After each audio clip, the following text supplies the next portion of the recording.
पत्थर युग में उन्हें पानी के अंदर गोता लगाना था, लेकिन सवाल था ऑक्सीजन सिलेंडर कैसे बनाया जाए। सबसे पहले उन्होंने एक कार की एग्जॉस्ट पाइप निकाल ली, फिर उसकी हर छोटी बड़ी गैप को वेल्ड करके बंद कर दिया ताकि वो करीब 100 एटमॉस्फेयर प्रेशर झेल सके। उसके बाद एक टेस्ट व्हीकल के बचे हुए पार्ट्स से उन्होंने हाथ से चलने वाला एक सिंपल पिस्टन पंप बनाया, फिर टैंक में हवा भरना शुरू किया। शुरुआत में तो सब ठीक था, लेकिन जैसे ही प्रेशर 10 एटमॉस्फेयर तक पहुंचा, उन्हें पूरी ताकत लगानी पड़ी और 50 एटमॉस्फेयर पर पहुंचते पहुंचते 4 बड़े आदमी भी उस पंप को नीचे नहीं दबा पा रहे थे। सेनकू के हिसाब से सिर्फ एक ऑक्सीजन टैंक भरने में पूरे 5 घंटे लगने वाले थे। तभी अचानक एक जोरदार धमाका हुआ और पंप प्रेशर की वजह से फट गया, लेकिन ऑक्सीजन टैंक को जरा सा भी नुकसान नहीं हुआ। असल में सेनकू ये टैंक कासुकी को बचाने के लिए बना रहा था, जो समुद्र की तलहटी में पत्थर बन चुका था। उनकी अगली खोज के लिए उन्हें ऐसे इंसान की जरूरत थी जो बेहद बारीक और सटीक पार्ट्स बना सके, लेकिन नीचे पानी का प्रेशर इतना ज्यादा था कि कोई आम इंसान वहां ज्यादा देर टिक ही नहीं सकता था। इसीलिए सेनकू ने ये ऑक्सीजन टैंक बनाया। जल्द ही पानी के अंदर रेस्क्यू मिशन शुरू हो गया, लेकिन एक दिक्कत थी, ऑक्सीजन टैंक सिर्फ 10 मिनट तक ही चल सकता था। मतलब टाइम खत्म होने से पहले उन्हें कासुकी को ऊपर लाना ही था। तभी सोयूज को अचानक एहसास हुआ कि जब पत्थर की मूर्ति को पानी में फेंका गया था तो शायद समुद्री बहाव उसे कहीं और बहाकर ले गया हो। इसके बाद दोनों उसकी तलाश में जुट गए। आखिरकार उन्हें अपने वो साथी मिल गए जिन्हें दुश्मनों ने नीचे फेंक दिया था। सोयूज ने ऊपर सिग्नल भेजा। पानी की सतह तक उठते हुए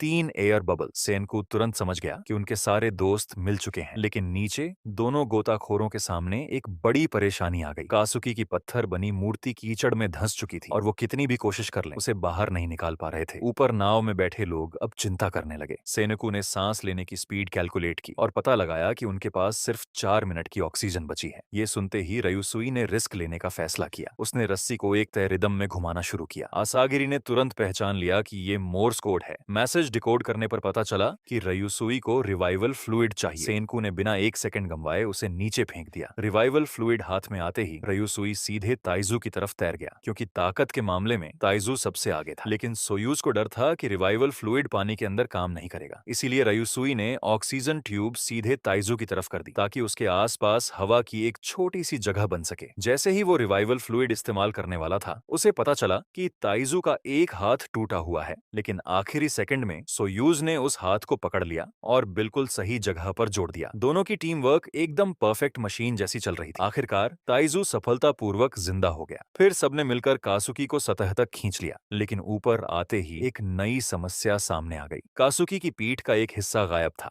रिवाइवल फ्लूइड घाव तो ठीक कर सकता था, लेकिन निशान हमेशा के लिए छोड़ देता। खुशकिस्मती से ताइजू को आखिरकार वो गायब हिस्सा मिल गया। सेनकू ने तुरंत उस पर रिवाइवल फ्लूइड डाल दिया। एक पल में सुनहरी रोशनी कासुकी